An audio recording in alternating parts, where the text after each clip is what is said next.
بسم اللہ الرحمن الرحیم۔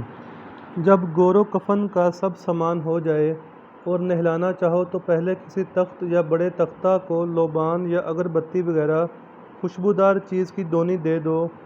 2-3 دفعہ یا 5 دفعہ یا 7 دفعہ چاروں طرف دونی دے کر مردے کو اس پر لٹا دو اور کپڑے اتار لو اور کوئی کپڑا ناف سے لے کر زانوں تک ڈال دو تاکہ اتنا بدن چھپا رہے۔ اگر نہلانے کی کوئی جگہ الگ ہے کہ پانی کہیں الگ بہہ جائے گا تو خیر، نہیں تو تخت کے نیچے گڑھا کھدوا لو کہ سارا پانی اسی میں جمع رہے۔ اگر گڑھا نہ کھدوایا اور پانی سارے گھر میں پھیلا تب بھی کوئی گناہ نہیں ہوگا۔ غرض فقط یہ ہے کہ آنے جانے میں کسی کو تکلیف نہ ہو اور کوئی پھسل کر نہ گر پڑے۔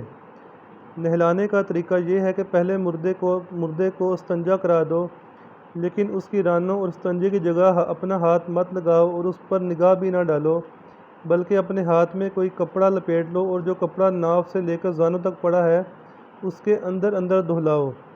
پھر اس کو وضو کرا دو، لیکن نہ کلی کراؤ، نہ ناک میں پانی ڈالو، نہ گٹے تک ہاتھ دہلاؤ، بلکہ پہلے منہ دہلاؤ، پھر ہاتھ کہنی سمیت، پھر سر کا مسح، پھر دونوں پیر، اور اگر 3 دفعہ روئی تر کر کے دانتوں اور مسوڑوں پر پھیر دی جائے اور ناک کے دونوں سوراخوں میں پھیر دی جائے تو بھی جائز ہے۔ اور اگر مردہ نہانے کی حاجت میں یا حیض و نفاس میں مر جائے تو اس طرح سے منہ اور ناک میں پانی پہنچانا ضروری ہے اور ناک اور منہ اور کانوں میں روئی بھر دو تاکہ وضو کراتے اور نہلاتے وقت پانی نہ جانے پائے۔ جب وضو کرا چکو تو سر کو گلو خیر سے یا کسی اور چیز سے جس سے صاف ہو جائے، جیسے بیسن یا کھلی یا صابن سے مل کر دھوئے اور صاف کرے۔ پھر مردے کو بائیں کروٹ پر لٹا کر بیری کے پتے ڈال کر پکایا ہوا پانی نیم گرم 3 دفعہ سر سے پیر تک ڈالے، یہاں تک کہ بائیں کروٹ تک پانی پہنچ جائے۔ پھر داہنی کروٹ پر لٹا دے اور اسی طرح سر سے پیر تک 3 دفعہ اتنا پانی ڈالے کہ داہنی کروٹ تک پہنچ جائے۔ اس کے بعد مردے کو اپنے بدن کی ٹیک لگا کر ذرا بٹھلا دے اور اس کے پیٹ کو آہستہ آہستہ ملے اور دبا دے کہ اگر کچھ پخانہ نکلے تو اس کو پونچھ کر ڈھو ڈالے۔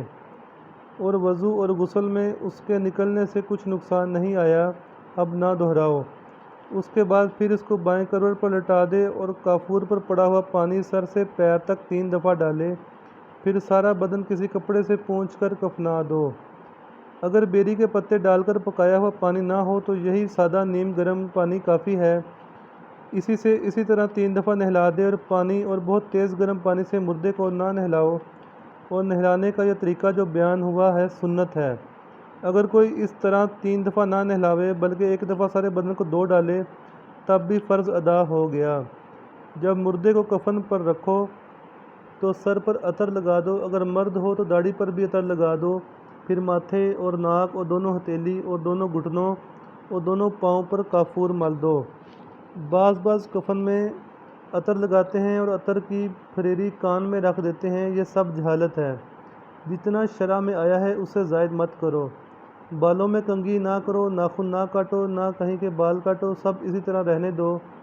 اگر کوئی مرد مر گیا اور مردوں میں کوئی نہلانے والا نہیں ہے تو بیوی کے علاوہ اور کسی عورت کو اس کو غسل دینا جائز نہیں ہے، اگرچہ محرم ہی ہو۔ اگر بیوی بھی نہ ہو تو اس کو تیمم کرا دو، لیکن اس کے بدن میں ہاتھ نہ لگاؤ، بلکہ اپنے ہاتھ میں پہلے دستانے پہن لو تب تیمم کراؤ۔ کسی کا خامند مر گیا تو اس کی بیوی کو اس کا نہلانا اور کفنانا درست ہے، اور اگر بیوی مر جائے تو خامند کو بدن چھونا اور ہاتھ لگانا درست نہیں، البتہ دیکھنا درست ہے، اور کپڑے کے اوپر سے ہاتھ لگانا بھی درست ہے۔ جو عورت حیض یا نفاس سے ہو وہ مردے کو نہ نہلاوے کہ یہ مکروہ اور منع ہے۔ بہتر یہ ہے کہ جس کا رشتہ دار زیادہ قریب ہو وہ نہلا دے۔ تو بھئی جو کچھ پڑھا سنا اللہ تعالی ہمیں اس پر عمل کرنے کی توفیق عطا فرمائے اور دین کو اپنے علماء کرام سے سیکھ کر اس پر عمل کرنے کی اور دوسروں کو دعوت دینے کی توفیق عطا فرمائے، آمین۔